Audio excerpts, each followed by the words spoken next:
Hi, second grade. It is Thursday, April 9th. I think I got that right.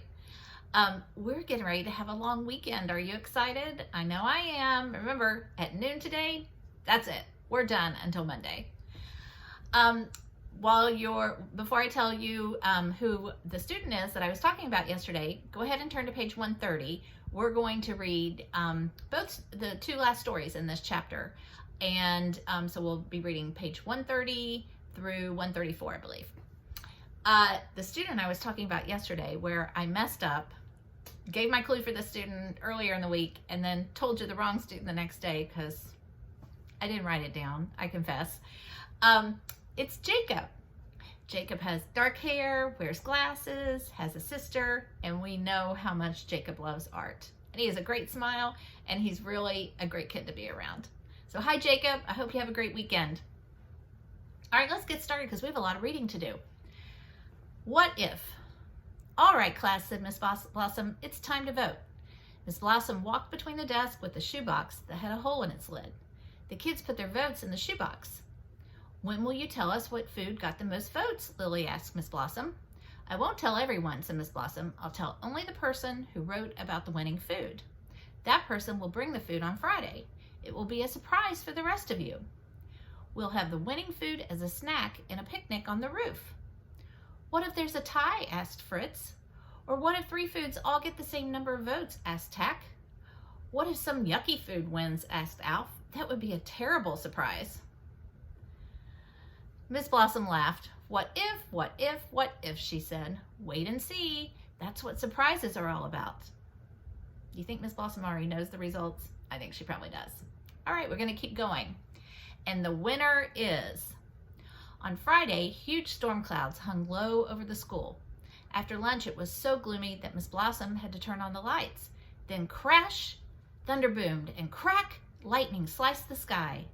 Fat raindrops pelted against the window and soaked the ground.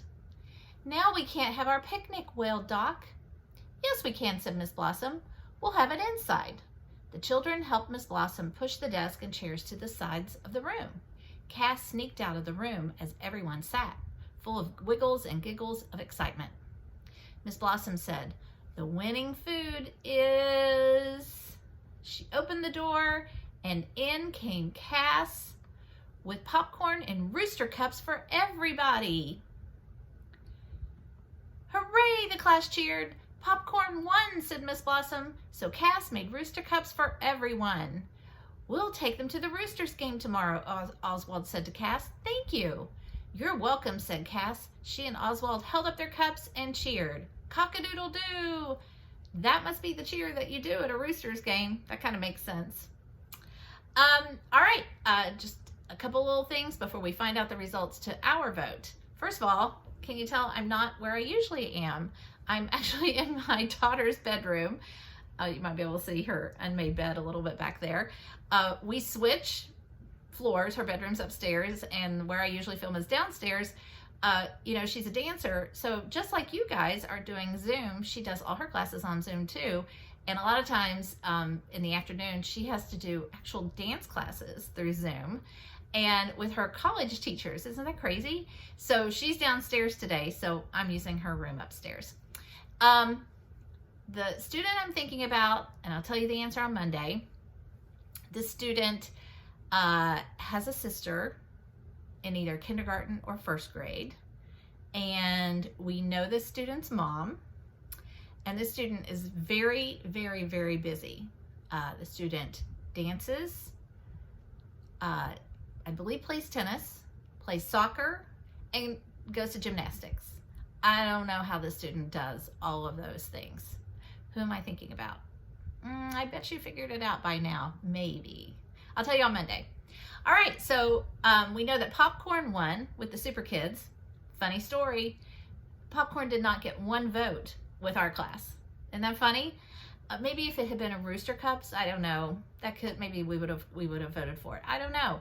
But I'll tell you what did win. Well, what came a close second, which really surprised me, peaches. You guys love peaches. But finally, what won? Chocolate chip cookies. I tell you every time we talked about the chocolate chip cookies that I wanted one, so I made a batch of chocolate chip cookies. I wish we were all going to be together and I would bring them in and we could eat them together just like the Super Kids did. So maybe if we can all get back this, as soon as we all get back together, I'll bring chocolate chip cookies in. I hope you guys have a great Easter. When you, on Easter Sunday, be sure and say a little extra prayer for our world and our country and our school, and hope that we can all get back together very soon. And I'll say a prayer for you, and just have a wonderful, wonderful long weekend, and I'll see you on Monday.